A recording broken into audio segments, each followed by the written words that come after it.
Sevgili izleyicilerimiz, uzun süredir sizler için bir kitap çekilişi yapmayı düşünüyorduk.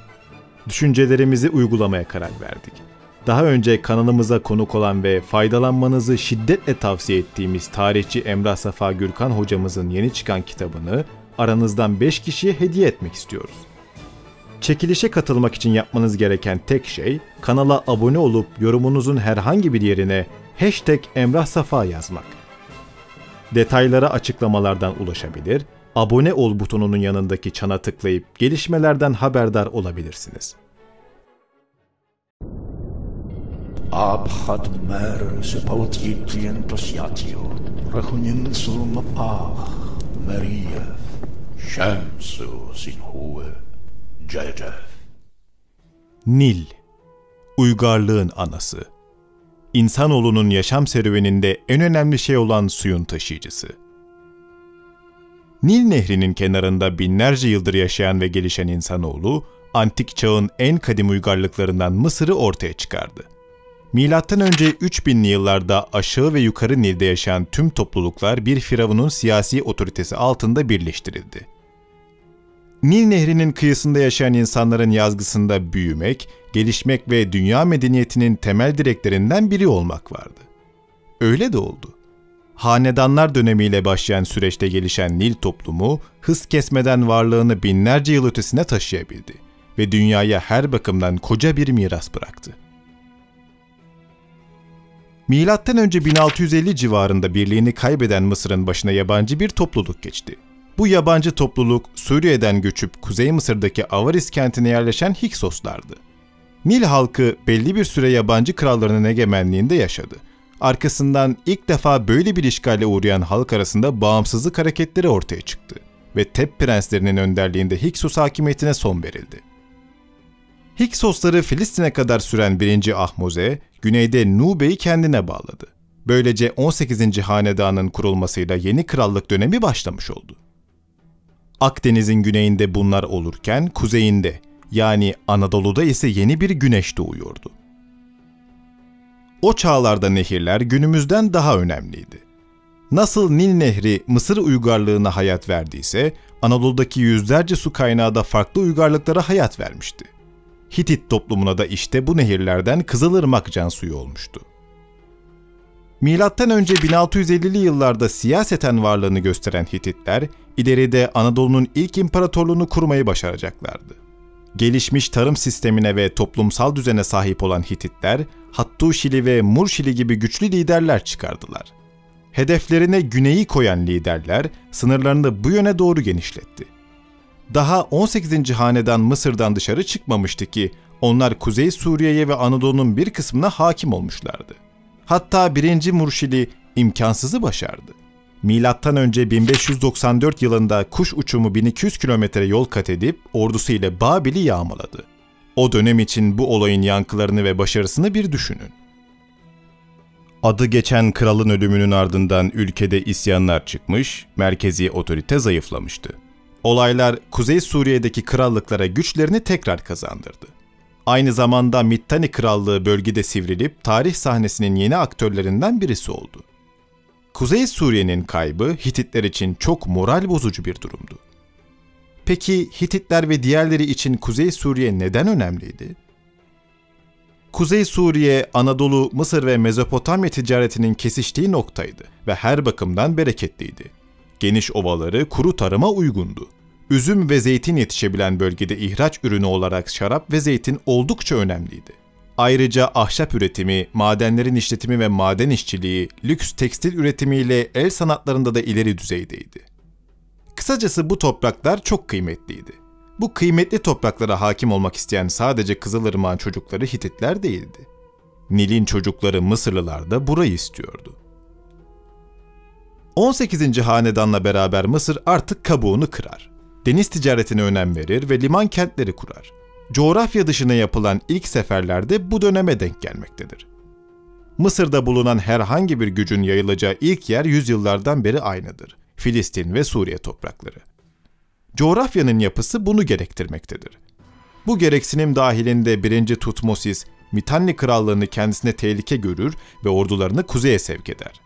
Bir dizi seferin neticesinde Fırat Nehri'ni geçer ve oraya bir sınır taşı diker. Lakin Firavun'un seferleri kalıcı olmaz. Ardından gelenler de kuzeyle çok ilgilenmez. Tutmosis'in bayrağını aynı ismi taşıyan ve Avrupalı tarihçilerin Mısır'ın Napolyon'u dedikleri 3. Tutmosis devralır. Kuzeye çıktığı ilk seferinde Megiddo şehrini kuşatır. Kadeş krallığına bağlı bu şehir kuşatılınca Suriye kralları Firavun'a karşı birlik olur. 7 ay süren efsanevi muhasaranın ardından şehir düşer. Megiddo Savaşı'ndan etkilenen bazı din adamları bunun dünyanın ilk büyük savaşı olduğunu ve dünyanın son savaşının yine burada olacağını iddia ederler. Yani Armagedon'un. 3. Tutmosis toplam 17 sefer yapıp bölgeye hakim olur ve zamanında dedesinin Fırat'ı geçip diktiği siteli görür ve yanına kendi sınır taşını diker. Firavun'un yaptığı seferlerden birinin belgesi de bugün Sultanahmet'teki obelisktir. Mısır'la Mitanni arasındaki gerilim ileriki süreçlerde yerini ittifaka bırakır. Mısır'da eski yayılımcı politikasını bir kenara bırakır. Evlilik ve diplomasi yoluyla ittifaklar kurar. Anadolu'da ise komşularının baskısıyla yıkılma tehlikesi geçiren Hititler tekrar toparlanır ve 1. Şubbili-Luyima ile imparatorluk çağına girer. Kral Mitannilerle savaşmış, Mitanni egemenlik sahasında olan Kargamış krallığını kuşatıp bölgeyi Hitit egemenlik alanına dahil etmiştir. Mitanni kralı Mısır firavunu 4. Amenofis'e mektuplar göndererek yardım istemiş ama karşılık alamamıştır. Firavun Amenofis, o sıralarda şimdiye kadar Mısır'da olmamış bir şey yapmış ve tek tanrıya inandığını ilan etmiştir. Boşluktan yararlanan kral, Amurru krallığına da saldırıp sınırlarını Lübnan ili olarak belirlemişti. Giderek büyüyen ve güçlenen Hitit kralı bir anda beklemediği bir şeyle karşılaştı. Ölen genç Mısır firavunlarından Tutankamon'un kraliçesi ona bir mektup yazmıştı. "Kocam vefat etti ve bir oğlum da yok. Senin ise birçok oğlan evladın olduğu söyleniyor. Oğullarından birini bana verirsen o benim kocam olabilir. Tebaamdan birini alıp onunla evlenemem ki. Bundan iğrenirim." O sırada ünlü Karkamış kuşatmasını sürdüren kral buna şaşırdı. Çünkü bu Mısır diyarının kendisine altın tepside sunulmasıydı. Durumu kontrol ettikten sonra oğlunu Mısır kralı olması için bölgeye yolladı. Hitit prensi Mısır muhalefeti tarafından yolda öldürüldü. İşte bu olay iki devleti savaşın eşiğine götürecek olan kıvılcımdı. Oğlunun intikamını almak isteyen ve o an için belki de bilinen dünyanın en iyi ordusuna komutanlık eden kral, doğruca düşmanının üzerine atıldı. Düzenlenen sefer sonrasında Mısırlı pek çok esir Hitit topraklarına götürülmüştür. Fakat bu sefer Hitit devletinden uzun yıllar boyunca çok şey götürdü. Çünkü Mısırlı esirlerden gelen veba hastalığı Hitit topraklarını kasıp kavurdu. Vebadan kral ve veliaht da nasibini aldı. Ardından tahta 2. Murşili geçti. Murşili'nin ağabeyleri veba yüzünden başkenti kardeşlerine bıraktılar ve Halep ile Kargamış'ta merkeze bağlı yeni krallıklar kurdular. Kral, babasının politikasının tersine kuzeydeki düşmanlarıyla uğraşırken, Suriye'de ise Mısır destekli isyanlar çıkmaktaydı. Görüldüğü gibi Kuzey Suriye'yi elde tutmak bir hayli zordu. Tüm eski çağ devletlerinde olduğu gibi Mısır'da da devletin yöneticisi değiştiği vakit, memlekette isyanlar baş göstermekteydi. 19. hanedandan 1. Seti, Mısır tahtına geçtiği zaman isyan hareketleriyle karşılaşmıştı. Ön Asya'nın diğer bir güçlü devleti olan Hitit devleti de Mısır'a karşı bu isyancı unsurları desteklemişti. 1. Setos'un Kuzey Suriye'ye doğru yol alışında Mısır ordusu Oront Vadisi'ne ulaşmış, Kadeş mevkiinde Hitit ordusu ile karşılaşmıştı. Hitit ordusu savaşmadan çekilmiş, Amurru krallığı tekrar Mısır hakimiyetini tanımıştı. Bunun üzerine o zamanki Hitit kralı 2. Muvattali, Amurru prensini hapsederek yerine Hitit vassalı bir prens atamış, böylelikle Mısır'ın Kuzey Suriye'ye egemen olmasını engellemişti. Amurru krallığı üzerindeki anlaşmazlık, savaşın ayak seslerini daha duyulur kılmaktaydı. Seti'nin oğlu 2. Ramses'in tahta geçmesiyle beraber Kuzey Suriye toprakları üzerinde Hitit ve Mısır devletlerinin menfaatleri ciddi anlamda çatıştı. Ramses sefere çıkıp Amurru'yu kendisine bağladı. Anadolu kralı tekrar kendisine bağlı birini bölgeye yolladı ve artık Arap saçına dönen bu işi kökünden halletmek için Mısır'a yürümeye karar verdi. Kendine bağlı tüm birlikleri ve paralı askerleri toplayan kral, güneye, dünyanın ilk büyük savaşına doğru atını sürdü. Ordusunda 35.000 piyade ve 3.000 civarı savaş arabası mevcuttu. Asker sayısı döneme göre düşünüldüğünde ordunun ne kadar muazzam olduğu ortadaydı. İkinci Ramses de zafer nidalarıyla ordusuna ileri emrini verdi. Mısır ordusu yaklaşık 20.000 askerden oluşan Amon, Ra, Ptah ve Set adındaki 4 tümene bölünmüştü. Bölüklere görüldüğü gibi Mısır tanrılarının adı verilmişti. Ayrıca 2.000 tane de savaş arabası orduda yerini aldı. Firavun bir ay içerisinde Beka Vadisi'nin güneyine vardı. Firavun, kişisel muhafızları ve arkasında Amon tümeni ile Asi Nehri kıyısında bulunan Labui ormanına geldiğinde diğer 3 Mısır tümeni 55 kilometrelik bir hat üzerinde dizilmişti. Burada Hitit ordusundan kaçtıklarını söyleyen 2 Bedevi geldi ve Mısırlılara katıldı. Bu 2 Bedevi Firavun'a Hitit ordusunun Halep'te olduğu bilgisini verdi. Oysa Hitit ordusu Kadeş'te beklemekteydi. Haber üzerine Firavun'un güveni yerine geldi ve ertesi gün Asi Nehri'ni geçerek ordusunu bir kez daha böldü. İkinci Ramses, Amon birliği ile Kadeş'in kuzeybatısında kamp kurmuşken, Ra bölüğü ise güneybatıda kalmıştı.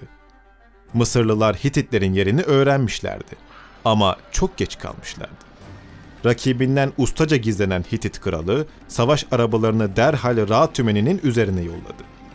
Nehri geçen arabalar hızla piyadelerin üzerine atıldı. Bunu beklemeyen piyadeler bir anda bozguna uğradı.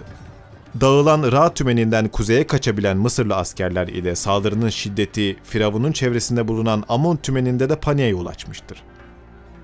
Savaş başlamadan önce gizliliği ve istihbaratı güzel kullanan Hititler, şimdi de güzel bir çevirme harekatı ile rakibi ikiye ayırmışlardı. Hitit savaş arabaları bu sefer doğruca Amon birliğine saldırdı. Ardından Hitit kralı toplu piyade hücumuyla kampı ele geçirdi. Ramses ise kampın batısına çekilerek adamları ile son bir direnişe geçti ve bir intihar saldırısı gerçekleştirdi. O sırada sahil tarafında bulunan öncü Mısır birlikleri gelip kampı yağmalamaya koyulmuş Hitit askerlerine saldırdı. Ramses'in cesurca saldırısı askerlerine biraz daha zaman kazandırmıştı. Arkadan yetişen 2 Mısır tümeni de gelip arkadan rakibin kanadına ve arabalarına saldırınca Ramses için ölüm çemberinden kurtulma şansı doğdu. Takviye alabilen Ramses, fırsatı kullanıp ordusunun bir kısmıyla geri çekilmeyi başardı. Hititler ise başta çok iyi götürdükleri, sonradan ağır kayıp verdikleri savaşta meydanda kalan taraf olmayı başardı ve böylece savaş neticelendi. Her iki taraf da kayıtlarına savaşı kendilerinin kazandığını yazdığı için tarihçiler galibi seçmekte bir hayli zorlanmaktadır. Mısır ordusunun çekilmesini ve savaş sonrası Kadeş'in Hititlerde kalmasını göz önünde tutacak olursak, savaşın galibinin Hititler olduğunu söyleyebiliriz.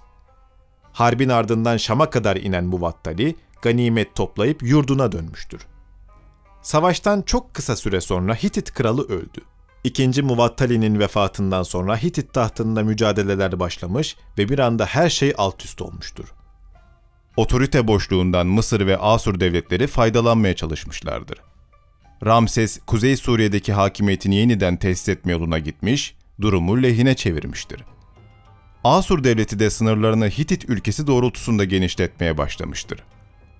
Asur devletinin bir anda güçlenip bölgede yeni güç unsuru olması üzerine Hitit ve Mısır devletleri bir anlaşma yaparak bu yeni güç karşısında müttefik olmaya karar vermişlerdir. Kadeş'te ağabeyinin yanında komutan olan 3. Hattuşili, Mısır'la didişmek yerine onlarla müttefik olup Asur tehlikesine karşı Mısır'la dost olmayı seçti. 2. Ramses ve 3. Hattuşili arasında yapılan bu dostluk anlaşması ilk uluslararası yazılı anlaşma olarak tarihteki yerini aldı.